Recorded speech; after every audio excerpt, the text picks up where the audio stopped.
Hello, everybody, and good morning. My name is Don Arleth, and coming to you live from Warsaw, you're watching World News.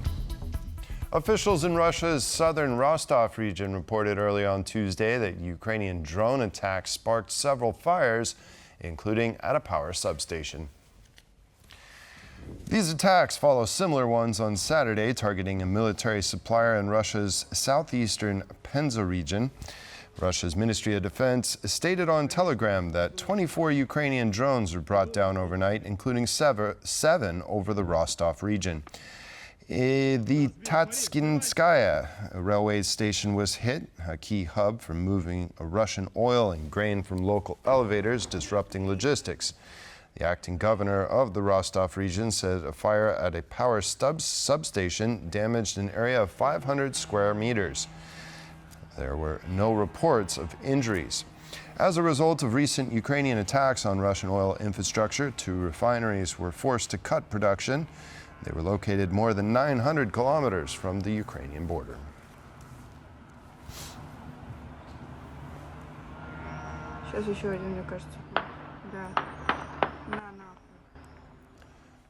There's a big diplomatic move right now on different tracks. It's connected with a change of President Trump's attitude to the war, said Alexei Goncharenko, a Ukrainian MP from European Solidarity.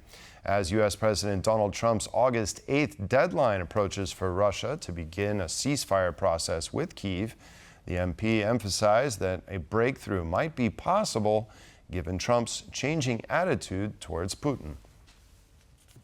There are consultations between Ukrainian and Russian side happening also through Turkey. Also, there are rumors that President Erdogan can visit Kiev in the nearest days. So all of this point to a possibility, some possibility which is on the table. Also, we know that the deadline which was established by President Trump, he said August 8th. So this deadline is approaching in several days. And he said that after this, there will be secondary sanctions against countries buying Russian oil, and there will be more pressure on Russia. Also, we know that he's an envoy, special envoy, Steve Witkoff. He is invited to Moscow and maybe will visit Moscow this week. So, yeah, we clearly see that there is a big diplomatic move right now on different tracks. It's connected with change of President Trump's attitude to the war. He speaks more about how many people are dying and that he wants to end this war, and that he started already to use, for example, tariffs as a leverage on India, one of the top countries which are buying Russian oil. So the biggest buyers of Russian oil in the world are China and then India. Yeah, and that's why I think that we really have some window of opportunity right now.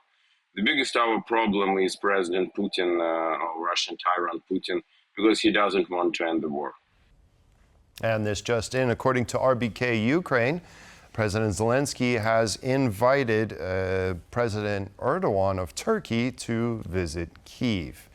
Now, moving on to other opinion-related matters. According to a survey by the Vandenberg Coalition and Target Point, the majority of Donald Trump's voters approve of his tougher stance on Russia. According to the report, most of the U.S. president's electorate sees Russia as a direct threat to the security of the United States. 76% of respondents considered Russia to be a threat to the United States. This marks an increase from an April 2025 poll in which 40% of Republican voters identified Russia as an enemy. 75% of Trump's voters also support additional sanctions against Russia for its refusal to negotiate with Ukraine in good faith. Moreover, 70% of them believe that it is vital to prevent Russia from invading other European countries.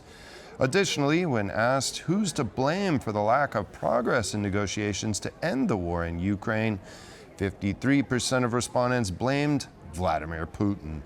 82% of Trump voters are concerned about the deepening partnership between Russia, China, and Iran. Kremlin officials urge caution against using nuclear rhetoric as a threat. This comes only days after U.S. President Donald Trump ordered 2 nuclear submarines to be positioned in quote-unquote the appropriate regions.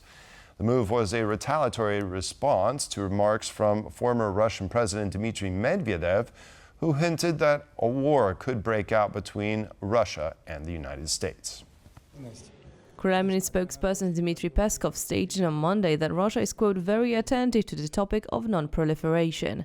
Just days earlier, Dmitry Medvedev, in a tit-for-tat approach, made statements implying that Washington's further involvement in Russia's war against Ukraine could provoke direct confrontation with the US. This included setting a ceasefire deadline of August 8th. Trump made a comeback by ordering 2 US nuclear-powered submarines to be repositioned to appropriate regions. Peskov's comment may be an attempt to de-escalate the situation, claiming that Russia is not interested in escalating tensions between the two nations. The US president's attitude towards Russia has significantly toughened, as the US has still not managed to agree on ceasefire terms between Russia and Ukraine. He has described Russia's latest attacks on Ukraine as disgusting, amid his new shortened deadline for a ceasefire. U.S. Attorney General Pam Bondi has directed federal prosecutors to launch a grand jury investigation into allegations surrounding Russia's interference in the 2016 elections. According to Bondi, members of the outgoing Obama administration fabricated intelligence on Russia's interference in American elections in an effort to undermine Donald Trump's campaign. According to a person familiar with the matter, Pam Bondi personally ordered an unnamed federal prosecutor to initiate legal proceedings and later present the evidence to a grand jury.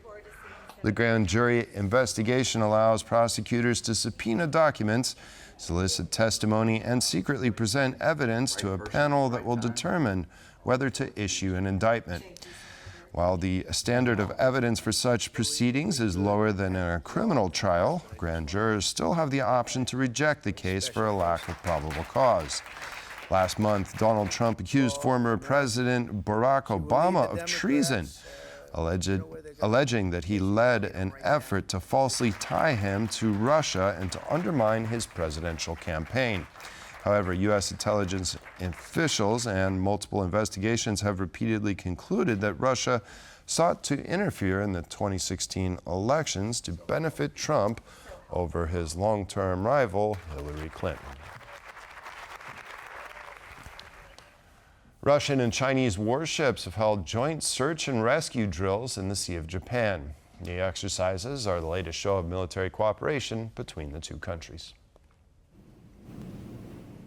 The Russian Defense Ministry says the exercises, called Maritime Interaction 2025, also featured artillery and anti-submarine drills.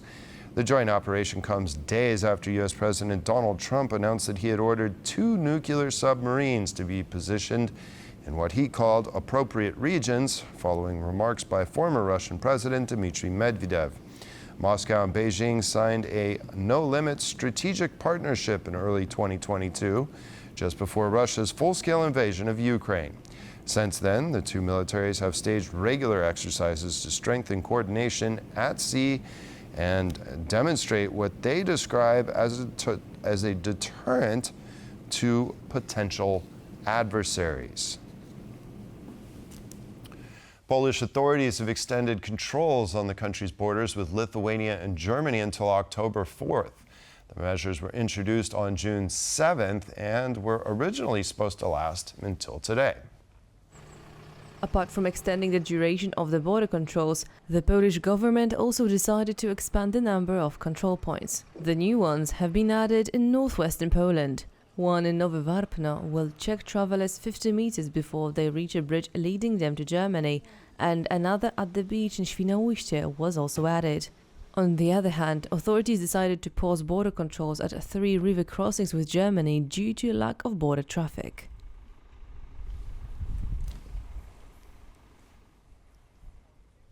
As the barrier on the Polish-Belarusian border has become 98% effective, migrants are now being transported through a new passage.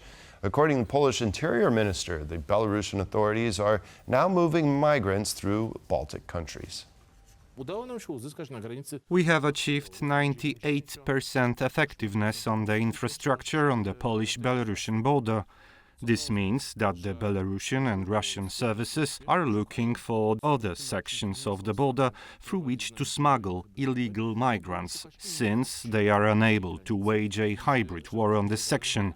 They tried the Bug River, where the government has now installed an electronic barrier. But many of these migrants are transported by the Belarusian authorities through the Baltic states, through Lithuania. On Monday evening, U.S. President Donald Trump stated that he will be raising tariffs on India over its continued purchases of oil from the Kremlin.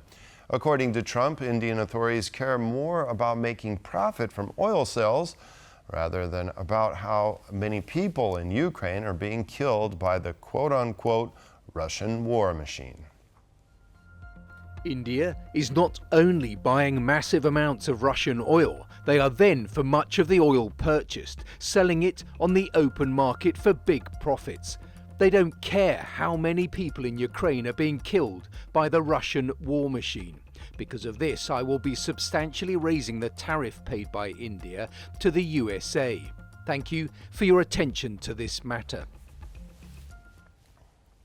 Buying more energy from the United States doesn't mean that Europe will have to ditch other suppliers, as doing so would counter sound energy policy, says energy expert Sławomir Raszewski. TVP World spoke with the expert on the back of media reports suggesting that Europe won't be able to buy $750 billion worth of U.S. energy between 2025 and 2028. As agreed under the trade deal with Washington that clinched between Brussels. We have to remember that energy supply security, it's all about diversification. So just like in the past, Europe was too dependent on Russia, now it's kind of swapping its energy supply demands for energy supplies on other countries, which might not be sustainable. So it's good that we have additional sources of supplying the pipeline. However, it doesn't mean that the US should or could become the sole supplier of natural gas, because that would effectively go against the objective of a well-crafted energy policy. Canadian authorities have confirmed the delivery of humanitarian assistance through airdrops to Gaza, which has been under Israeli military assault for nearly 22 months. In a statement, the Canadian government said that the country's armed forces in support of Global Affairs Canada dropped almost 9,800 tons of aid into the Strip. According to the Canadian Broadcasting Corporation, it was the Canadian Armed Forces' first humanitarian airdrop over Gaza using their own aircraft. A total of 120 food aid packages have been airdropped into Gaza since Israel decided to loosen restrictions by countries such as Jordan, the United Arab Emirates, Egypt, Germany, Belgium, and Canada. The delivery was executed following last week's announcement by Canada to recognize the State of Palestine at a September meeting of the United Nations. Warsaw's botanical gardens are home to the world's stinkiest flower. But beyond that, this rare beauty has just bloomed for the second time in front of the eyes of its curious fans. The University of Warsaw Botanical Garden, currently hosting the giant arum lily, live-streamed the moment as it began to open its leaves on Monday evening. The giant arum lily belongs to the Araceae family and is native to the equatorial forest of Sumatra. It produces an inflorescence that can reach 3 meters in height and over 1.5 meters in width. Both the inflorescence and its single leaf arise from a hidden underground tuber weighing up to several dozen kilograms. The inflorescence remains open for only 2 days, and its fragrance spreads over long distances to attract as many pollinators as possible.